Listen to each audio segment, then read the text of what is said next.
beautiful end of October day here in Phoenix, Arizona, Zone 9B. It's actually Halloween today, so happy Halloween to all of you. I know this will come out about a week after Halloween. Here in the Green Yard, we are celebrating this season because this is what has turned out to be a season of growth. It's something that I've realized having started this journey of growing these tropical fruiting and flowering trees, trying to grow my own food, that typically the fall for us is really that season of growth, that season of abundance that I'm finding. The spring things are kind of ramping up and sometimes we can get abundance, but that fall is really when things kick in. Behind me here I have this just loaded papaya tree, hoping to get some papayas before the end of the month, the end of November, when it starts getting a little bit colder. It is still fruiting and flowering, putting on a whole bunch of crazy production and growth. When we started this year, I went back and looked at some of our videos, and this papaya was about half its size it is now, so it has been growing a lot this year. We're over in kind of our side yard. I've mentioned this before when we actually did our planting video on the tree we're going to talk about today, which is this Sapodilla, this Chico Sapote right here. We do have a side yard that's more of that typical side yard. On the other side of the green yard is our tropical food forest, which is more of a uncharacteristic side yard because it is so big. This one here is about 6 feet, maybe a little bit less than 6 feet wide, and the nice thing though is that it is facing east, right? So east is that way. The sun sets with the house providing all this afternoon shade for our fruiting and flowering tropical fruit trees here in our side yard. So I basically made this side yard into its own mini tropical, almost like a food forest here, with of course a pathway for us to walk through. Some of our highlights this year over in this part of the green yard has been our success of our black sapote tree. It's grown about 1.5 feet this year, putting off a whole bunch of crazy growth and really starting to develop itself as more of a tree shape than like a small bush. So that's been a huge success for us this year. It also got very little winter protection last year and thrived. So I'm hoping that it's been 3 years in the ground. I'm hoping that it continues to grow and thrive as we approach the winter. Right in next to the camera here, you can kind of see the top of those leaves. That is our Spirit of 76 mango. It did fruit last year. It held on to fruit. I actually have a theory that I was not watering it enough once it developed those fruit and those flowers, and I needed to water it more for it to hold on to the fruit. So we're going to test that theory next spring when we come out of winter and we start getting those flowers again. This is our dragon fruit trellis. I started out with the yellow dragon fruit, which really hasn't done very much, but I did bring a red dragon fruit cutting from our other dragon fruit in the food forest part of the green yard over here, and it has taken off. Actually, if I tie this up, I think it's almost at the point where it's going to start hanging over the edges of our trellis here. This trellis is designed for the fruit or the branches to hang over so it can start developing fruit.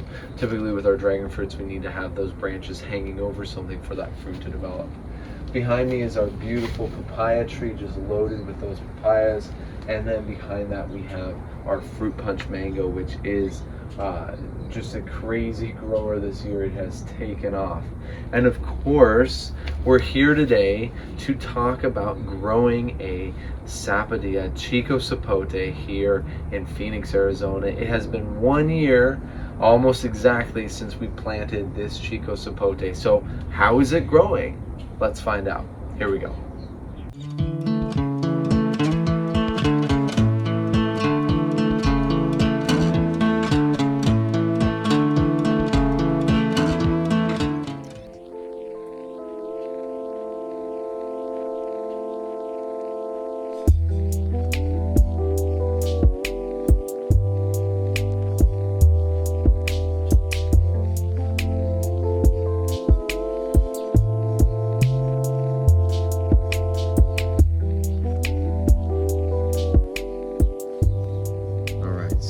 side yard here is a little unkept, unfortunately.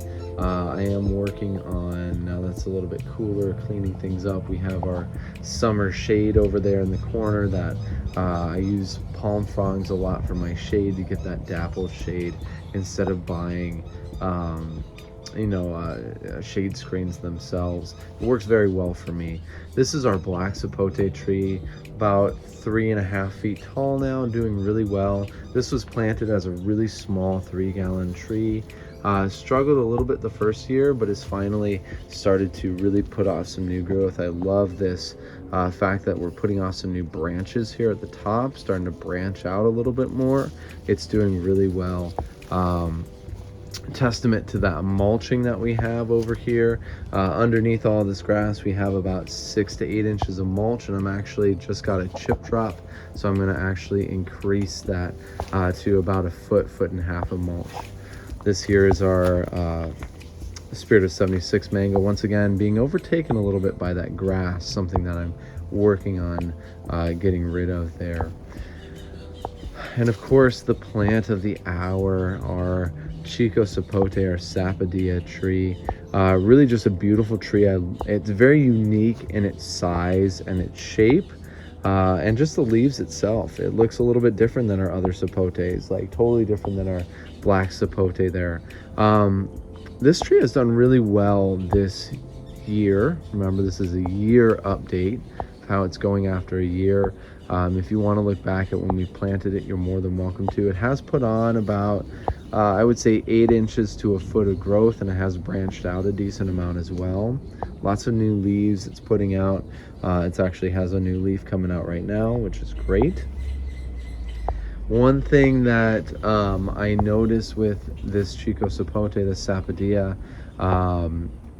it needed some more afternoon shade than I provided it. I actually was hoping that this papaya that we have next to us here, that this papaya would basically supply all of that afternoon shade that I needed. Unfortunately, it just didn't get to that point during the summer in its growth to supply that shade. Now it is. Now you can see it's completely shaded by these big, huge papaya leaves. But during the summer it was not. So I did supply a little bit of supplemental shade with some of those palm fronds over there. These papaya leaves never cease to amaze me in their size. It's huge. So I had to supply some supplemental sun protection. You can see it actually got sunburned here, suffered a little bit last winter. So I'm actually shocked that I planted this when I did, because I look back and I planted it right before we started getting cold, and I did cover it. So I did cover the tree with our frost fabric structure and supply some supplemental heat with those C9 Christmas light bulbs, but it did really well throughout the winter.